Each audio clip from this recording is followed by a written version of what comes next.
Hello and welcome to Getaway Day. My name is Gautam Rao. His name is Mason Lott. And today we've got ourselves a very special guest, Ryan Loutos. Ryan is a Barrington High School graduate. He is also a graduate of Washington University in St. Louis. And he is a member of the St. Louis Cardinals organization. He signed with the team in 2021. Pitched at low A in 2021 and pitched at three levels in 2022, high A, double A, and triple A. And he also pitched at the Arizona Fall League in 2022. So we are very excited to have a conversation with Ryan. But before we do so, if you enjoy our podcast, subscribe on your favorite podcasting app and YouTube to make sure you don't miss any future episodes. Let us know your thoughts in the YouTube comments, leaving a review on Apple Podcasts, reaching out to us on Twitter and Facebook at Getaway Day Pod. Hit that notification bell on YouTube, and then additional content on Instagram and TikTok at Getaway Day Pod. Woo! So, Mason, your task here is to let Ryan know how we introduce new guests, or how new guests introduce themselves to Getaway Day. All right. So as any good team or podcast or anything does, we like to do a little hazing ritual right at the front. So it's very easy. We have three questions for you. The first one's going to seem really dumb because we've already answered it for you. So I'm going to need your name, the player that you looked up to most growing up in baseball, and then do you have any pets and what are their names? If the answer is no, I have a follow-up question. Okay. So the first question was my name, where I'm from, right? Ryan Loutos. I forgot the first question already. Just your name, but you can tell us more if you want. My name is Ryan Loutos. The baseball player I looked up to growing up. I don't know. I don't know if I had one particular player. I mean, I was a Cubs fan growing up, so I liked Mark DeRosa a lot. Berkeley. Once I started getting into pitching, I loved Max Scherzer. Probably like once I really started following baseball really closely, like Max Scherzer. Still, obviously, he's still pitching, so I still look up to him. But and then I have a dog, a Bernese Mountain dog named Louie at home. So he's like 1 year old, and he's a menace to say the least. So, but he's very lovable at the same time. So he's a menace, but he's a lovable menace for sure. Nice. All very good answers there, especially the favorite players. Mark DeRosa was one that I wasn't expecting. I like that answer a lot. I do kind of wish that you would have said no to the having a pet, though, because the follow-up question was going to be, what would you name your pet koala? And I don't have an answer to that one. I'm sorry. It's all good. So you've officially completed the hazing ritual. Thank you very much for joining us today. We're incredibly excited for this conversation and that you were willing to take some time out of your schedule to do this with us. So thank you very much. Of course. Happy to be here. Yeah, I guess I'll let you go first. Okay, so let's get into your journey here as a baseball player. You went to the same high school as me. That's kind of how we got connected, through my brother. So what do you think was the biggest difference going from first high school baseball into college, and what was your path to picking Wash U as the place you were going to go play baseball and go to school? The biggest difference was just how seriously it was taken at the college level, even at Division III. I remember like my first fall practice that year, I was a little bit struck by just how things were run and how differently they were run versus a high school practice. And don't get me wrong, my high school baseball was pretty serious too, but it was run in a completely different way. And I don't know if all colleges were like that or if that was just Wash U. Might have just been Wash U too. I'm not 100% sure, but it was just run way different, way more serious. Everything was way more serious, even in Division III. And then what led me to Wash U was I was looking for like high academic schools I could play baseball at. I didn't really know I was going to play baseball in college until I was a junior in high school, I want to say, and then I kind of started to look at schools, and I wasn't really good enough to play Division 1, so that kind of limited to high academic Division 3s, and WashU was one of those, and it just was like the perfect fit for me. And um, the head coach there coached Jordan Zimmerman amongst a few other guys who've played professional baseball and in the big leagues. He coached JP Fireheisen, who's with the Rays, and he had a 0 ERA in the bigs last year in like 20 something innings before he got hurt. So he had a good track record. So it was kind of just like a perfect fit going to WashU. Nice. So you said that like even D3 was like way more intense than high school, and you went to an 8A high school in Illinois. So like sports there, I assume you have to try out, make the team, and then it's pretty competitive for the school to stay on the team, right?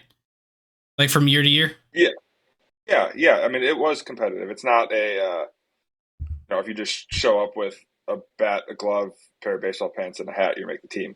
Like you definitely have to have some level of skill and commitment to make the team. I mean, yeah, it's serious. Like, I mean, every year it's a big deal. Like, treat it as such. We're trying to make a run in the playoffs every year. Unfortunately, when I was there, we never really made much of a run. But um, yeah, it's serious year after year, and it like means a lot to all the players that are there. Yeah. So then this may not be something that you know off the top of your head, but like I assume you weren't the only player from your high school team to then go and play in college, right?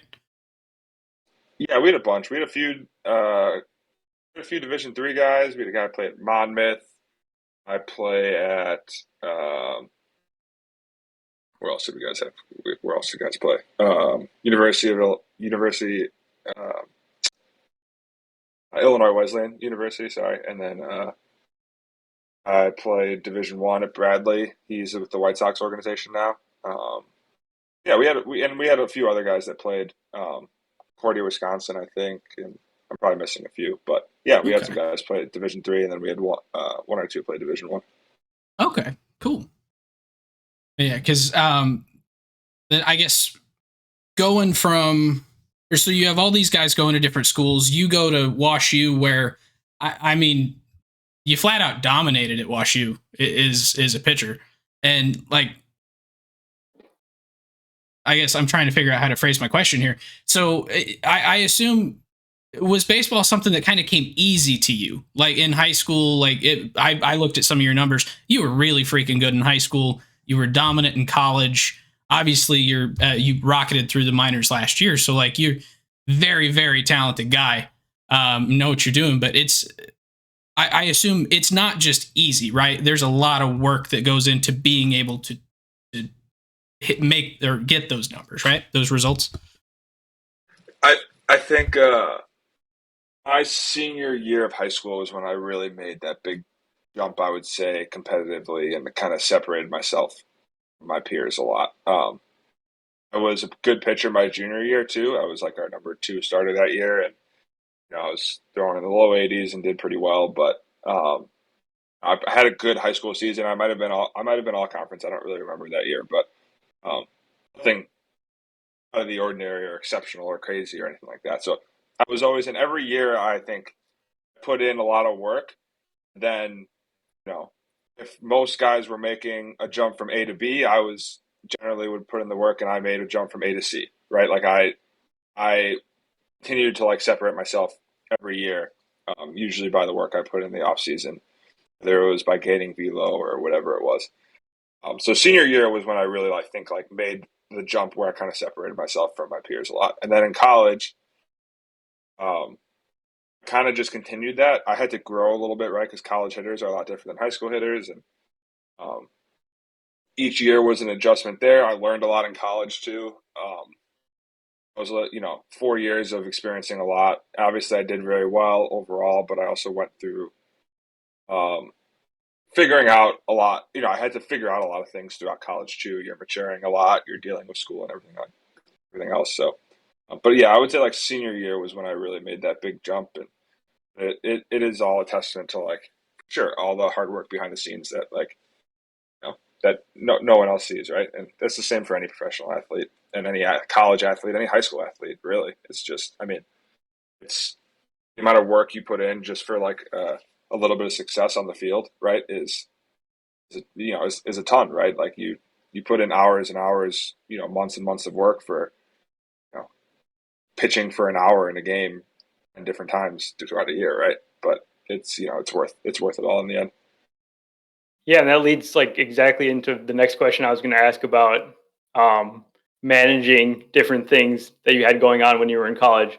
We went to Rose-Hulman. It's kind of a similar school to Wash U. It's a D3 school, pretty rigorous academic programs.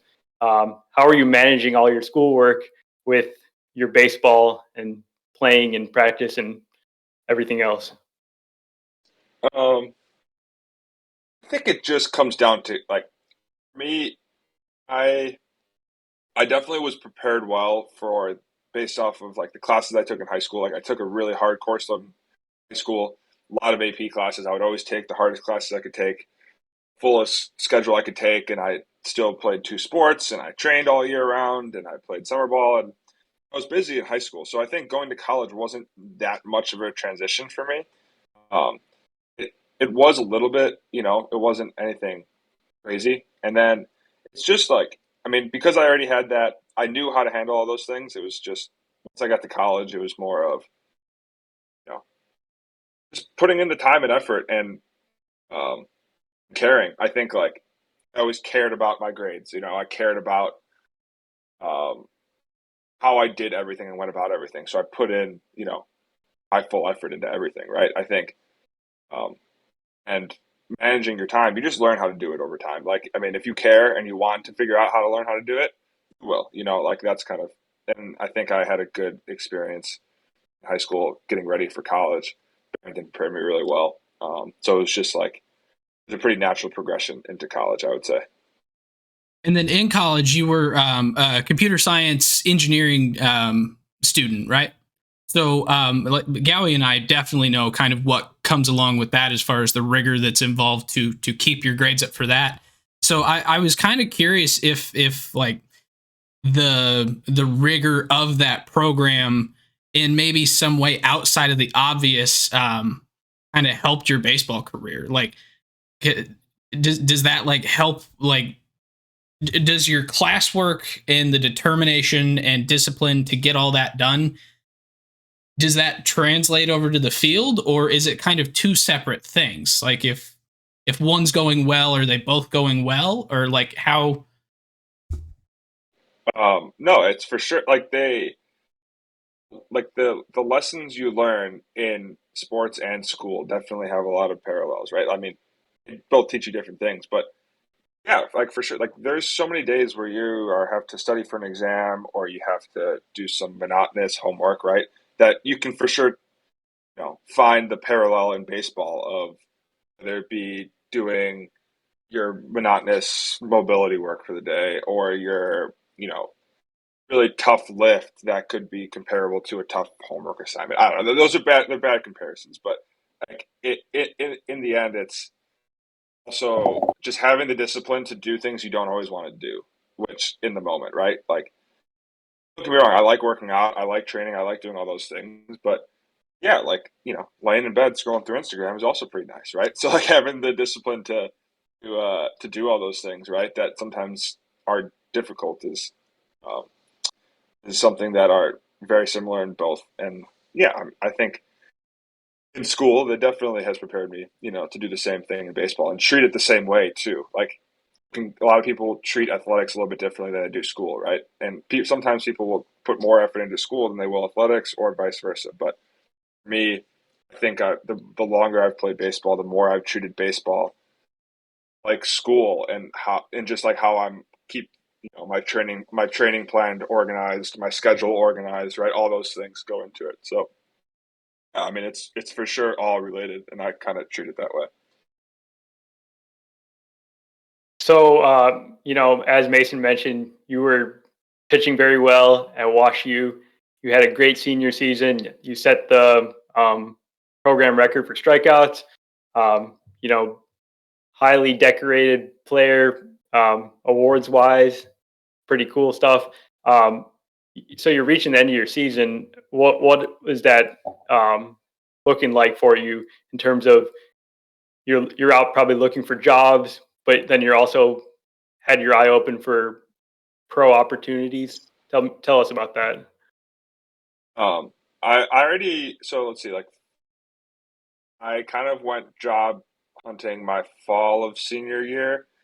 Um, I don't think I put, I looking back, I should have put a lot more time and energy into it, but I kind of just wanted to get something and just roll with it, right? And thankfully, ended up getting one, right? I applied for tons of jobs and I got one, right? And it just worked out. I would have kept applying, I'm sure, but just kind of wanted to have it under my belt and see what happened with baseball because I had no idea at that point. Like it was fall ball. I was, thrown in the upper 80s in fall ball. I was doing well, but I mean, I didn't like at that point. I had no idea what my chances were of playing professional baseball. It was still a goal. My goal was still to show out in the spring and see what was going to happen. But I already had the job lined up, and then it was just really like my senior spring was. I took two classes. One of them being a project-based course, and the other one was the psychology of happiness. So I just enjoyed my senior spring. Got to enjoy an awesome baseball season where we got to go to the World Series, and then once that season ended, it was like go play summer ball, go play against some good competition in the Northwoods League, and then maybe that'll help my draft stock a little bit to maybe have a team interested in me. So I went and did that, had a few starts, did okay, did well enough for at least one team to continue to be interested in me in that with the Cardinals. Maybe not well enough where some other teams were also interested. At least I didn't do super poorly where I kind of turned up, maybe awesome opportunities. I maybe maintained one or two. So yeah, it was just the same thing. I was playing summer ball, very much hoping to get an opportunity. Um, and thankfully I did. I always say that I would have been happy with either, not happy, but I was taking it in stride with whatever happened. And it's hard for me to know how I would have responded to not getting a chance, like I could look back and say that I was just rolling with it, but got the chance, right? So it's easy for me to look back and say that's what my mindset was. But obviously, it meant a lot to me too to get that opportunity, and I'm just very grateful to be here because all it takes is one team. So yeah, just was trying to roll with the punches best I could, but obviously the goal was to get an opportunity. Yeah. So obviously, is kind of a CS software engineering background. A lot of jobs that you would be applying for are likely not in baseball. However, I was reading that Baseball America article that they did on you, and one, it was a cool article. So if you haven't checked it out and you're listening, I will try and grab that here while in a minute and drop it in the Twitch chat. But we did also tweet it out here the other day. But so you did a project for one of your classes that was actually structured kind of around baseball, right? Was that something that you had been starting to try and consider is maybe long-term getting it back into the baseball industry, whether it was as a player or in kind of a computer science capacity? Or was that just something that you were interested in, wanted to do for your project, and then things kind of went from there? Took a class, like a web development type of course, and we had like kind of old school the way we did things in the program. Like we would track all this data, but we didn't really do anything with it. So me and a buddy, our final project started to make a website to pretty much store all of this data. Um, and then it kind of just progressed from there. Like we both got super passionate about the project, and we both like just really enjoyed not only like what it could do for the team, but also just like learning about computer science and software development, right? Like I was fascinated and kind of obsessed at that time. Like if you ask my family, like I think I spent the whole winter break just on my laptop working on Google searching how to do this, how to do that, right? Figuring out things. And I don't know if you ever become like, ever find something where you kind of, you go so all in on a project mentally that you kind of get a little bit obsessed with it. And then I was working on it very much obsessively through until season got shut down. That was my junior year. And then it was kind of just like a side project, and it turned into like I used that as like a course project my senior year too. No, it kind of just happened naturally. I don't think I didn't have any intentions going in. I wanted to like, I did want to learn how to like do some data analysis and learn R or learn Python to do some baseball stats and analytics stuff. I ended up really just more interested in like the software development side of things, and that's kind of it. Just kind of went from there. That's cool. Yeah, I definitely understand what you mean by getting like all in on a project and getting a little bit obsessive over it. I think Gotham could probably mention a couple of those. Yeah, that's definitely your MO. But that's not necessarily a bad thing. No, not at all. That's actually, at least from my experience, those are always the things that you do the best. Like my dad, and I think he's probably listening right now. One of his things is, if you're gonna do something, you better do it perfect. And like that's kind of what that focus and that obsession is just like, I love this thing. It's not exactly where I want it. I want it to be better, and you just keep going at it. So definitely understand that. So Yeah, you mentioned 2020 season obviously got shut down really, really early. How did you stay sharp during that time, baseball wise? Do you feel like you were able to still develop in that time, or was it really difficult? So thankfully, I have a me and my brothers. We just got really into lifting all the time. So we would just go and lift every night, and I kind of stopped throwing for a while. I kind of just for a while I was kind of at that was actually I was in a weird spot with my baseball career where I was trying a bunch of stuff out mechanically. The whole last year, I was dealing with some on and off elbow issues.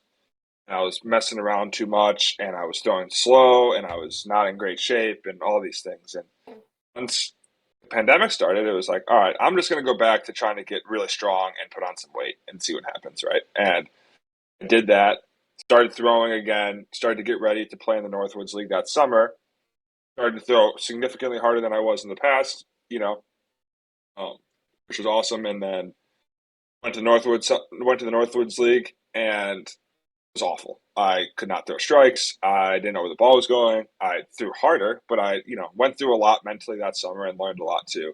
And definitely took that into the next year, into the fall, into senior year, and learned a lot from it. But no, I honestly I took advantage of the opportunity, and I think it ended up helping me a lot. And it was, obviously everyone went through different things with the pandemic, and some it was harder for others, whether affecting family members and everything like that. But we were pretty fortunate, and gave me a good chance to spend a lot of time with my family. And also, like, that was something that me and my brothers bonded over for sure, was lifting during that time. So it was a lot of fun. Yeah, I think you made a better use out of that than some of us. I think I watched a lot of TV. So, but Yeah, I'm sure you weren't alone though. yeah, I definitely wasn't alone. But looking back now, I do kind of wish I would have started working out, because I could be jacked right now. But nah, instead I'm just sitting here behind a mic. So whatever. But no, and Yeah, right. so coming out of the summer league, kind of, or that year, with the struggles that you were having with your command and everything, I know at one point you had what was it, like 6 different pitches or something, and then I think now, in a relief role, you're down to like 3-ish. Was that kind of when you started changing your pitch repertoire a little bit? No, that wasn't really related. Why I wasn't throwing strikes then was more of a mental. It was a confidence thing. It was there was a lot of reasons why I was really struggling. That summer it was against good competition too, and then I didn't really like start to. I think my senior year I condensed my arsenal a little bit, and then I just continued to do so. And now I'm kind of expanding it again, which is kind of funny. But you kind of go through waves a lot. Where I've done that a few times in my career, where you have a couple pitches, and you're like, well, what if I had this pitch, and that can make me better? And then eventually you're like, oh, I got too many pitches to worry about, and then you go and cut back. So that goes to I'm in the adding pitches phase right now, and I'm sure if we're talking a year or two, I'll be starting to condense again. Or you'll So be so like what's you, that pitch? Darvin. Oh, so I was just gonna say, or you're gonna be like you, Darvish, and have 13 pitches. But Yeah. Yeah. So what is that pitch mix looking like right now? Right now it's so in the fall league I was throwing a fastball, curveball, and fastball, curveball, and cutter.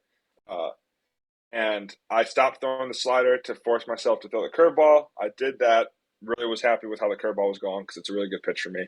And I added the cutter because it's a good in between speed between my fastball and my curveball. The issue was my slider was the same speed as my curveball or very similar. So I was trying to get a pitch that was somewhere in between. And I did that in the fall league. And right now, I'm throwing fastball, cutter, bringing back the slider because I still like the slider to righties.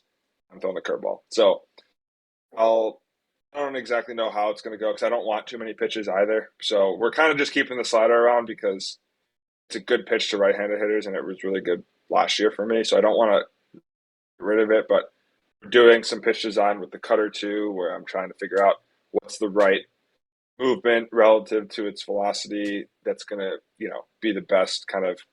There's always that balance too, and how much movement can I get on it at a certain velocity, right? If I throw it at 88, how much movement can I get on it? If I throw it at 91, how much movement can I get on it? No, so kind of trying to balance all of those things. But for sure, fastball, curveball will be a staple in the future, and then between the cutter and slider, it'll kind of we'll figure itself out. Whatever gets hitters out at the moment, that's kind of how that's been my. That's kind of usually what I do. Whatever is working at the time, I kind of roll with that. so I have to ask, and we really haven't haven't officially transitioned to talking about you getting signed by the Cardinals, but now that you're in the Cardinals organization, they're a very heavily analytics based team. You with your computer science and analytics background, like how much are you looking at just data on like your spin rates and your velos and everything to help kind of shape your pitch repertoire and your game plans there, or is it a lot more of a feel thing for you when you're on the field? It's both, and I think you can sell out to one or the other, and you'll just run into issues, in my opinion. Um, you have to have a good balance of both. You have to have I think you have to have at least some base knowledge of what your pitches do, why they're effective or ineffective, and how they work with each other, right? And some people can answer that from a field-based perspective, and other people can answer that from a analytics-based perspective, right? Um, I can kind of I usually try to answer it from both perspectives, right? Like I can tell you how my fastball moves, how hard it is, and is that movement. I can tell you, like, is that movement projected to be effective? No, but it tends to be decently effective. Like, and why is that? I could give you a whole list of reasons why that might be the case, and same thing for my other pitches, right? So yeah, there's a balance between it all. It's like you can sit here and chase a number and chase chase how much horizontal break you're getting on your slider or how much vertical break you're getting on your curveball or how much whatever it is that you're chasing, right?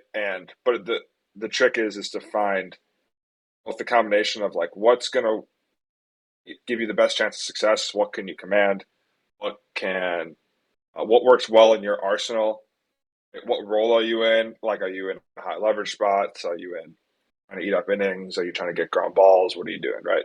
So answering all those things is like important. And for me, like for example, with the cutter, the thing that I'm trying to figure out, like I kind of mentioned, was finding what's going to be optimal in terms of velocity versus movement, right? Should I throw it harder with less movement, or should I throw it a little bit slower with more movement? And where's that perfect spot, right? And we can look at analytics and it can tell you what's going to be the most predictive, what's going to give me the best chance of success with a certain movement and velocity profile. But what also matters is how does it play relative to my other pitches? Like it's got to be probably somewhere in between velocity wise from other pitches. It's got to look like a fastball out of my hand, and then and then it's got to be, but then it's not and it cuts. Then like again, it's just finding those optimal things and what can I throw for a strike? What can I throw for a strikeout? Right? Like having the command and feel for those things also matters because you can have this crazy breaking ball that moves 2 feet, but if you don't know where it's going, it doesn't do you any good. So again, all those things go into it, and it's you kind of have to play around a lot and have a plan, but also be able to experiment and play around. Okay, so you mentioned here a minute ago about like some pitches that statistically probably wouldn't get a guy out, but then they're incredibly effective for some. Is that basically what they're referring to when they talk about like Jack Flaherty has like a deceptive fastball? Like it's a 95-mile-an-hour fastball, but they say it plays like a 97. Is that kind of like that same thing where it's not really something you could tell by just looking at the data, but there's just something about that pitch that is just a lot harder for someone to see and catch up to? Yeah, for sure. I think we'll see what happens with my fastball, right? Like there were times this year where I was throwing hard, like say if I was 96, 98, right? Like I could throw it, like there were times where I could throw it in the middle and guys were really struggling to hit it, right? And why, but yet my fastball movement isn't really that good. And if you actually look at, you, if like, if you actually look at how, like what models will say about that pitch, it's that it's not that good. For some reason, it was playing really well. And AAA didn't play as well. So we'll see what happens if I get a chance from the bigs, right? But and there are some things that we can't quantify that we don't really know. It could be deception. It could be command. It could be pitchability and sequencing. And those are all things that like the Cardinals will look at. Like they'll have a prediction for how good my fastball is, and then they'll tell me they'll look at how it's actually performing and see, okay, there's something that we're not seeing here that it's playing really well for some reason, right? It could be my slider, it could be any pitch, right? And deception plays into that, mechanics, pitchability, all those things, right? We haven't really quantified a lot of those things yet. Like, I don't know, maybe some people have quantified deception, but yes, correct. There is a part of it that also it's hard to teach that too. It's like Flaherty might have a unique fastball, but I don't even think he might know why, or like how could you like. But usually, if you're trying to help someone improve, you're going to tell them things that are going to be predictive to be improving, right? Like I'm going to get this much more movement on this pitch, and that's going to give me be more effective in the game, right? The things that analytics can't show, it's hard to even help someone with that. It's kind of I don't know how I would tell someone to have a deceptive fastball, like it's something mechanics or location or whatever else. So. Yeah. Well, as an engineer, I could say we could just invent something that covers your hand until the very last second. It pulls down the trap door, and then it'll work. I don't know if it'll be legal. We'll have to see if I can get it classified with PitchCom. Oh. I like that idea, though. That's actually. Sorry. Go ahead. Related to what you've just been talking about with, your pitch design and what you're looking at in the data and the analytics. What tools are you using to do that? Are you using the Rapsodo, or are you using what? It's a pitching revolution right now, so there's so much out there. What do you personally use? So I mean, the Cardinals, we use portable TrackMans everywhere. All the stadiums have TrackMans.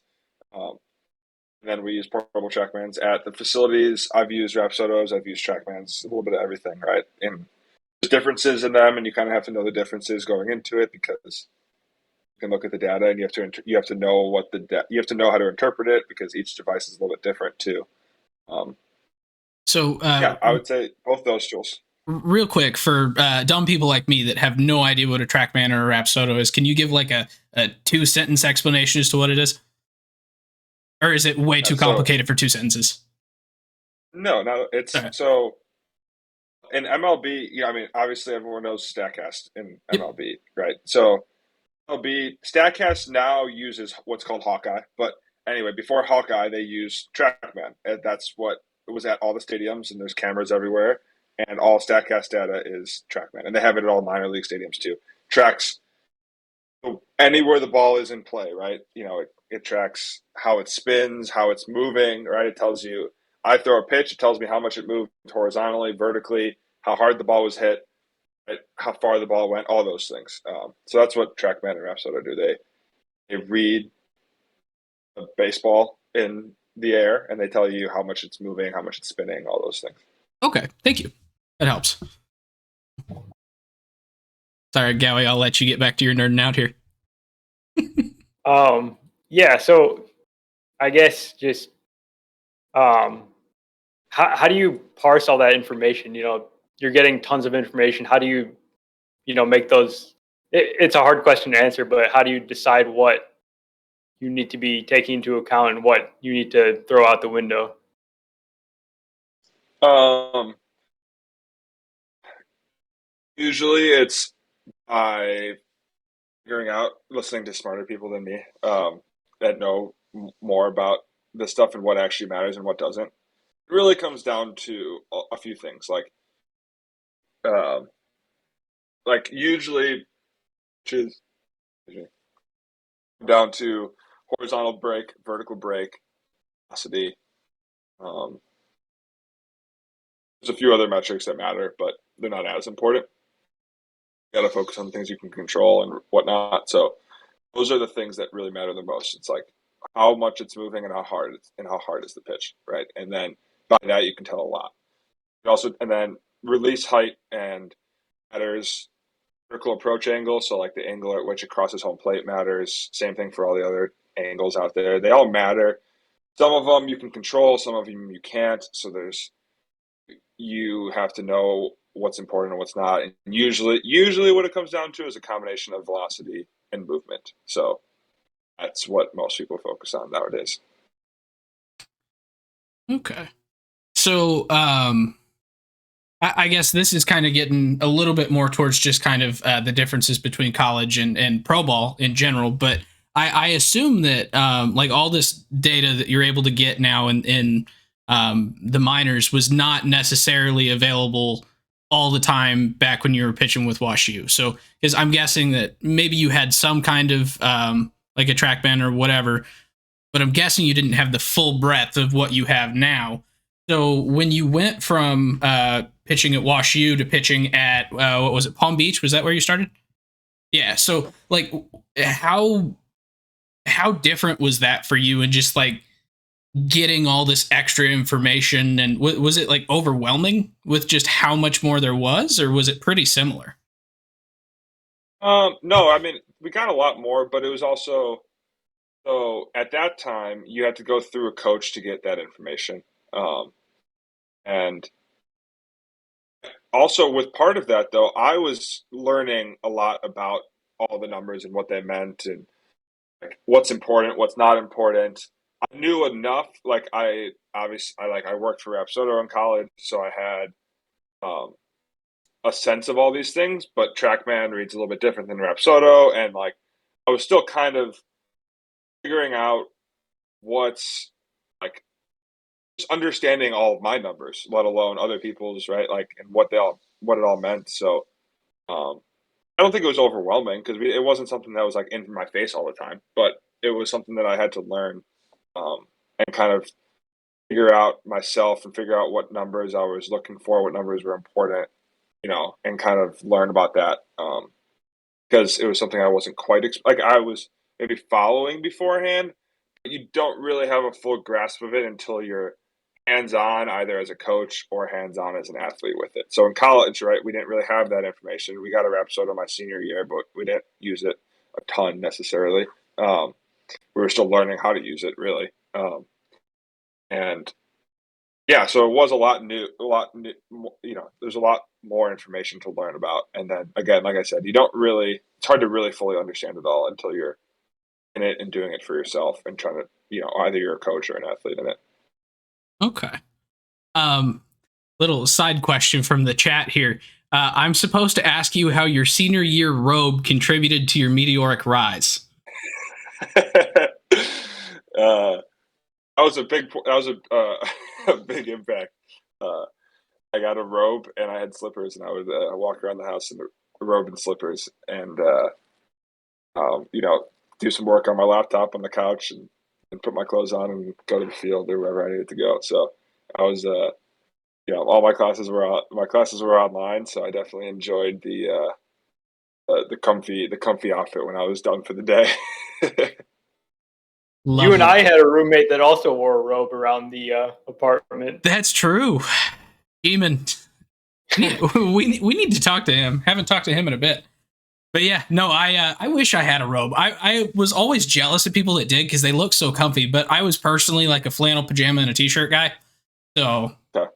yeah. Yeah, can't go wrong with that either. I actually just got another robe recently, so I've been back in the robe game a little bit. So I'm not using it to the same extent that I was in college, but Is you know, it? we're Are you getting into back to cashmere robes now? is that just like the texture cashmere? I don't know what The cashmere is. fabric. It's the really really fancy, like Oh, expensive as all definitely get not. out. Yeah. No, definitely not. But if I'm cold getting out of bed in the morning, I'll throw on the robe. You know, that's my routine right now. So I assume that the robe made it down to Florida, right? It's different. I don't know what happened to the robe I had in college, to be honest. So I have a different robe now. But But that I robe made it definitely to Florida with you. yes, it did. My new robe made it to Florida, so it is with me, and I'm using it on occasion. Good deal. So I kind of want to move a little bit away from like some of the data analytics and stuff for just a couple of minutes and kind of ask you just about kind of your experiences in the minors because you've obviously in the last year and a half ish since the July kind of draft there in 2021 and signing right after that, you've kind of been all over the place from Palm Beach to what Palm Beach to Springfield to Memphis now, and like there's differences that you hear from like if you listen to Flippin' Bats with Ben Verlander, like he talks to a whole bunch of guys, and he was a career minor leaguer, and so he talks about that a lot. And just the grind at the different levels is nuts because like at some, especially when he played, it's like you didn't really get housing, you didn't really get all that much food. And I know they're starting to change things, especially with the miners unionizing now. But what has kind of been your experience? Has it been pretty grind heavy, like all the stories of old that you hear, or has it been starting to change for a little bit more normalcy?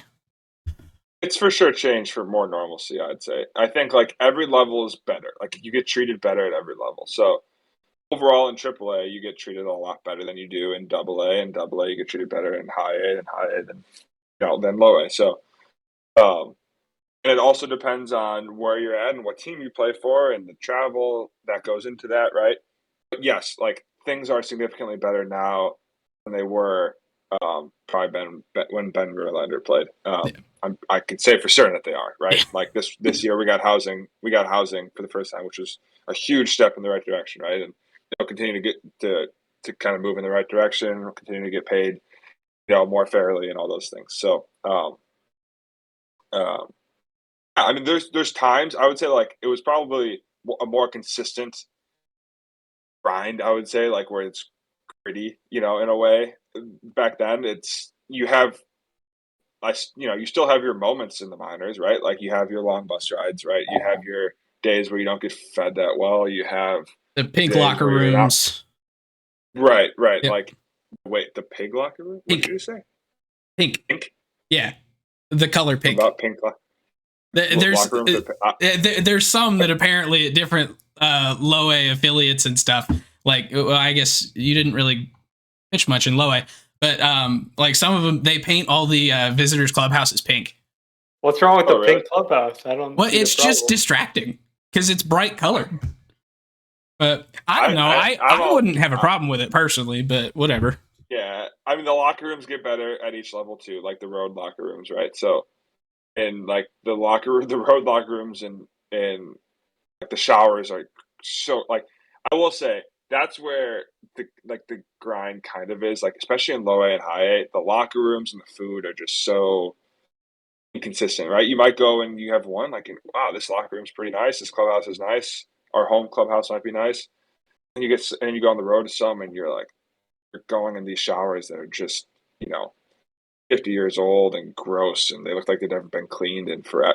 Just it's not comfortable feeling, right? And then you get Yeah. level after level and it gets better and better, right? Um, I remember one shower in double A. I forgot where we were. I think it was Midland, Texas. That clubhouse was not good. The showers were not good. Like and they would also the drains were all clogged. So like after the games, there would be like puddles that would pile up from like just gross water because the drains were so full and there's like 10 guys showering at one time and you're just like trying not to like have your feet submerged in this gross shower. It's yeah, not great. That's not consistent, but it does happen, like things like that, right? That just do not sound that appealing, right? But yeah, the consistency of those things do not happen as often, but they still do occasionally, right? But yeah, so I don't know if that answers your question. Yeah, that definitely did. And then as far as how the actual competition changed from college to your first experience in pro ball in 2021, how was that like? That was a big adjustment for sure. Especially coming out of the pen for the first time, that was also an adjustment.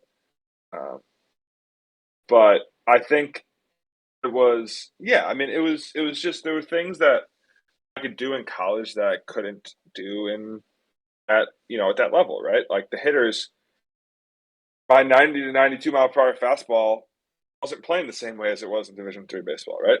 Because in Division three baseball, that fastball plays pretty well, and then in low A, it does not play that well because you got guys from all over that have already seen 98. Even if they're from the DR, they've seen guys throw 98, and it might be coming out their head, but they've seen it, like. And same thing for all the college guys. They might be D1 guys. They went to Arizona, and they're facing really good competition, and they're seeing guys that were better than me. So yeah, it was an adjustment, but in the end, all that it was a good learning experience though too, and I think I came away from it like figuring out what I needed to do for the off season and then to go into next year. So yeah, it was an adjustment, but it was also a good learning experience. So transitioning to a reliever, how was that like mentality change there? Because I know your stats, but just for the listeners here, like your senior year, you threw 94 and 2/3 innings for a 1.33 ERA, won 11 out of your 12 starts. Like you were a workhorse. And then now you're coming into the minors and you're pitching out of relief, so you're not throwing 6 or 5, 6, 7 innings. You're throwing 1, maybe 2. So how did that like change your mentality? Were you throwing harder? Was it just like situationally? Like how did you approach that? I don't think I really figured it out at all in low A, like how to approach that. I was thankful to get an opportunity to be a closer right away in this year in 2022, last year. Kind of was forced to learn things a lot quicker. I got some good opportunities to learn those things, right? I think I had my first 3 outings in 2022 with 3 save opportunities, and I blew 2 of them, right? And just going through that and learning, like, really I was just trying to survive my time in Palm Beach, to be honest. The year was so long already for me. We were terrible as a team. I was struggling. Like, it was just survival mode, right? And then fresh start in 2022, and I got to like really learn the intricacies of being a reliever and what that means and how you approach every outing, how you approach your day to day. And yeah, it is a completely different game than starting. I mean, it is and it isn't. Like, the difference in starting is that you do the same things as a reliever. You're not fully letting it go completely, but you're just doing as well as you can for as long as you can. And as a reliever, you're kind of doing the same thing. You just get the ball taken away from you after an inning instead of 6, right? Yeah. But you do get to like let it go a little bit more, obviously, as a reliever. So you get to, yeah, the way you approach attacking hitters is a little bit different too, right? You don't have to face them 2 or 3 times. You got to face them once, maybe twice, right? If you're going a longer relief outing. So yeah, it's different, but I've learned a lot about relieving, and it's been cool to do so because it is a really cool role. I'm happy I've gotten a chance to do it. So there's some guys that they'll go from starting to relieving and absolutely love it, and other guys that go and they want to get back to starting. I'm curious, is that something that you've ever kind of thought about? Is kind of as you keep going, is that something you hope to get back to, is being able to make a spot start here and there and kind of show what you can do? Or do you really, really like embracing your relief role here? I like embracing my relief role. Now, if I have to be a starter again at some point, I'm not going to complain. Starters make a ton of money in the big league, so uh, definitely good for the bank account there. And it's also nice knowing when you're going to throw. But I like going to the ballpark and having a chance to throw, quite often. And I think it's a cool thing. And also, it's weird. It's like the that the sports anxiety or butterflies, whatever you want to call it, right? You get that as a reliever for a short period of time almost every day, right? It could be the anticipation of going in. Maybe you go in, maybe you don't. If you go in, it's for an inning or two where you're like locked in. You got that, that certain level of stress and anxiety that's like you're performing at, right? Because it's high, it's a high stress environment. Then you an inning or two, and then you're out, right? And you're done. Or as a starter, you wake up, it's start day, and guess what? Your stress is all hell from the time you wake up until the moment you leave that game, right? So like it's completely different in that way. But the other days for starters, it's super nice. It's you get to go in, you do your lift, you do run, you throw, whatever, and you get to go watch the game without having to worry about going in the game, right? So there's benefits and drawbacks to both for sure. But I've liked being a reliever. I like the day to day of being a reliever. I like the high leverage spots. I think it's just so much fun to pitch in those spots. Um, I like just letting it absolutely fly and not have to worry about going long into the game, right? That's just always a blast too. Um, there's nothing more fun than getting a chance to close a game, like that's just the coolest thing. So, Well, I'm really excited to get to see you here in spring training. So Ryan here has been invited by the Cardinals to pitch down at big league spring training at Jupiter. So very, very excited to see you. I'll be watching some of those games on at bat. So yeah, I'm excited. Excited. It's gonna be a lot of fun. So, I'm excited for spring training to get going. So with spring training, both big league and minor league spring training being at the Jupiter complex, like how much interaction is there between the two groups on like a day to day? Is it like not at all? Like once you've been like moved from big league spring training down to minor league camp, is it kind of you're separated again, or how does that work? I have no idea. So generally, like last year in minor league camp, I didn't interact with big leaguers at all. As a, now maybe if I was like at that point, I was still working with a lot of like the low A and high A groups. So maybe if I was working with the double A and triple A groups, it might have been different. I'm not sure. So I don't know how it's going to work. I like if I get sent down back to minor league camp at some point, like I don't know when or how that works. And if I still have some interaction, I be honest, it's all up in the air. I'm just gonna go try to throw the ball as hard as I can and get as many guys out and hope to stick around in big league camp as long as I can and have a chance to make the team. That's definitely a good goal. Yeah. Let's see. So I guess another piece that we kind of skipped here. So you got the chance to pitch in the AFL out in Arizona, and that's always a really cool thing for like us to watch. Just seeing like all of the different prospects that have had amazing seasons play against each other. So like you were up, I think you were on the same team as like Jordan Lawler, Zach Veen, Jordan Walker, Mason Wynn, and then you faced a whole bunch of other really good prospects too. And you pitched really well in the fall league. How was that experience? It was cool. I mean, it was very cool to be able to play against, be able to play against all those big name guys, right? Like some of them are still young, so like they're really talented. Some of them not, some of them more refined, some of them less refined. Um, but it was a lot of, it was a lot of fun. Like we got treated really, really well there. The schedule was really cool. It was pretty relaxed. Like it wasn't super high stress or anything like that. Um, you would pitch and you would be, I'd be down a day or two, right? Like it was, the whole environment was very cool to like play baseball at. We got put up in really nice housing. We, got fed well. Like it was really, really sweet. really cool experience. Getting to play also with guys from other organizations was very cool too.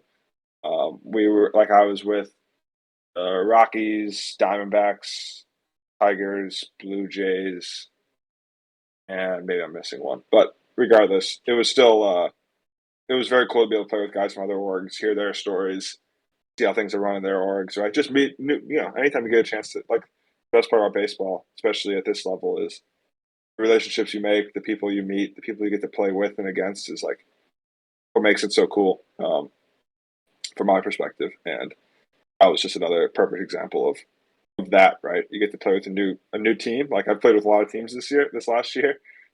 Getting to play with a whole new team, meet a bunch of new guys, with guys that are, a lot more money in their bank account than I do, and a lot more famous than I am. But it was very cool nonetheless. So how cool is it when you strike out those guys? Oh, I mean, it's great. Yeah, like it's you always get to, once that guy's raking in the big leagues next year, I'm gonna be like, yeah, I struck him out, no big deal, right? And you always hold on to those. Anytime you strike out a guy who is like a prospect or a big leaguer or whoever else, right? That's always a big deal. So who's the guy that you're most proud of striking out? I'm sure you got one that you're just like so glad I got that guy. See, that's the thing. I don't know if I have like one name that sticks out. Like I could think of times where I did. Spencer Steer, I think I struck him out. He was with the Twins. Yeah. Maybe he got traded to the Reds. Yep. I think he's part of a trade to the Reds, right? Yeah. Yep. So I faced him in Double A. I think I struck him out. That's when that was one name I remember. Jack Sawinski of the Pirates. He had a lot of home runs. He strikes out a lot though. But he had a lot. He hits the ball pretty far. So I say he's a big dude. A couple others. Yeah. So there might be a couple other guys, but yeah, those two guys come to mind for sure. Deal. I think we gotta probably get out of here pretty soon, but we gotta ask about what you're doing for the Cardinals outside of playing baseball for them. Can you tell us? Yeah, so like for the last year and a half, pretty much have been doing software development work, working on a like player and coach web application, which shows data, stats, every pitch I've thrown in my professional career, video for all of it, right? Working on the user interface for it, working on the user interface for showing, obviously different charts and graphs, as well as, different things like predictive models to help you show you, where you should throw your pitches, or, how to improve yourself, right? Like, and working on the whole user interface, the front end and back end for that. That's been really cool, but I'm going to start to like back away from it a little bit. I'll still be like helping out and to some extent, but it's been really cool to be able to do that the last year and a half, and get to see that side of things and help out and help provide a player's perspective as well, to a lot of those guys. I imagine that you have a pretty big say in kind of like layout and how things are presented in order for it to be useful for yourself and other players, right? Kind of. I don't think I have as much of a here's what we're gonna do. It's more like, hey, Ryan, from a pitcher's perspective, what do you think about this or that, or do you like this versus that, right? And then a lot of times, what will happen will be, maybe the people in baseball development in the front office, they might all have one opinion. I'm like, I don't know. From pitcher's perspective, I think this is what I think would be best, and then we'll go and confirm that with other pitchers or coaches, and they'll be like, yep, and that'll get put in the app, right? So like things like that are pretty cool to have an impact on, and just they're small things mostly, right? Sometimes they're bigger things, but yeah, having an impact, and it's always nice to hey, from your perspective, Ryan, what do you got on this, right? And that perspective matters a lot, right? So it's not that I have any final decision in anything, but my perspective gets heard and it gets listened to, and I get to relay feedback from players I talk to on a day-to-day basis, those, to my coworkers in the front office. Good deal. Well, hey, we've kept you about an hour. I know your time is pretty valuable, so I have one more question for you. There's tons that I want to ask, but this is one that I would regret not asking. So we have quite a few people that kind of listen in that are high school kids playing baseball, getting ready to start looking at colleges and all that. So I was kind of wondering what your biggest piece of advice would be to high school athletes or college athletes as far as like their balance of pursuing sports versus education and how maybe to approach those together to help them in their careers. That's kind of a vague question. I hope that made sense. Yeah, So. I think it's all. I think it comes down to valuing them, like how you value them. Do you value your performance and the work you put in athletically? Do you value the work and your performance academically, right? And finding also what you're interested in is important, right? Like I was always a math and science guy, but I still put in the necessary work that I had to for those other classes I didn't enjoy, right? And it's just the value that I put on it that was definitely instilled in me from, my parents, and how important that was. Just how important school was and how important putting that work in was, right? And then one thing I've had some conversations with some people about recently that I think is just something that I've realized and such an important piece of advice that, a lot of people miss along the way is how important it is to just be consistent over a long period of time. That's where gains are made. Like so many people want to just do something today and see the result tomorrow, right? Or do the result for a week and see the result, right? They want to work out for a week and I'm going to throw harder on Sunday because I worked out for a week. It's like not how it goes. It's not how life goes. And the same thing you can relate that to school as well. You can relate that to anything. It's not always necessarily even about doing the exact perfect plan constantly, and it's not and when I mean consistent, it's not, doing the perfect plan for years on end. It's putting your best foot forward and being somewhat disciplined where, 80 to 90% of the time you're getting your work in, right? Like you're going to miss some days, you're going to miss some workouts, you're going to miss some practices, you're going to miss some homework assignments. Sure, those things are going to happen. You're going to have a bad, like if you're trying to eat well, you're going to have a cheat meal, or you're going to do all those things, right? I'm not saying to be consistently perfect. It's being consistently good enough.